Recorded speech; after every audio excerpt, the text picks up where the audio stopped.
Yo creo que ahí entra toda la discusión que se da siempre en torno a que si subsidio o no subsidio, que es una discusión, perdón, muy particular. Porque de nuevo, y lo digo varias veces para que no se malinterprete, no es discusión de carro o no carro.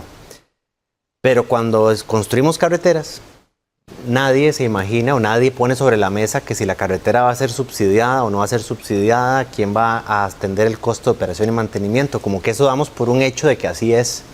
Cuando nos pasamos a transporte público, empezamos a decir, bueno, ¿y cómo va a ser? ¿Y cómo se va a atender? Porque si uno piensa hoy, y si bien en la mayoría de los países existen impuestos para las carreteras, no existen impuestos para el transporte público, entonces uno diría, y la mayor parte de las carreteras son subsidiadas, ¿verdad? Eso partiendo de ahí.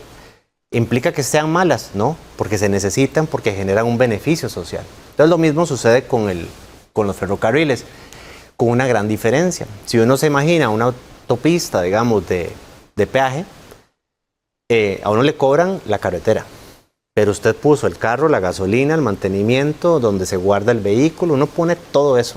En un ferrocarril o en un autobús es diferente. La tarifa debería pagarlo todo.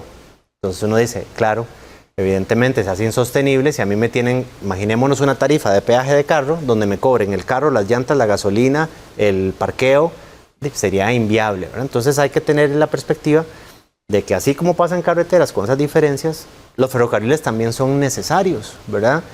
Y eso implica tener que acostumbrarnos a que el transporte público requiere de aportes presupuestarios. ¿Cómo se define eso? Pues son varias formas, ¿verdad?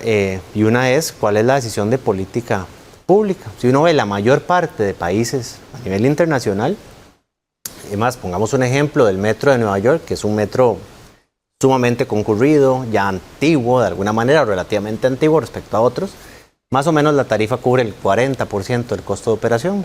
Entonces no es, digamos, no es algo anormal, ni implica que un sistema sea malo, el que los gobiernos apuesten por, digamos, aportar recursos presupuestarios. Más bien yo creo que es un mejor uso. Uno siempre que dice, ¿cómo me voy a mover de punto A al B? Debería evaluar cuál es la mejor forma. ¿Amplío la carretera o apuesto por el transporte público? Y evaluar ambas. Y probablemente ahí es donde vamos a tener la respuesta de cuánto estamos dispuestos a aportar o cuál sería esa tarifa. Yo creo que es un tema al que deberíamos ir perdiéndole el miedo, ¿verdad? Porque al final de cuentas el transporte público nos genera muchísimos beneficios más allá del tema financiero.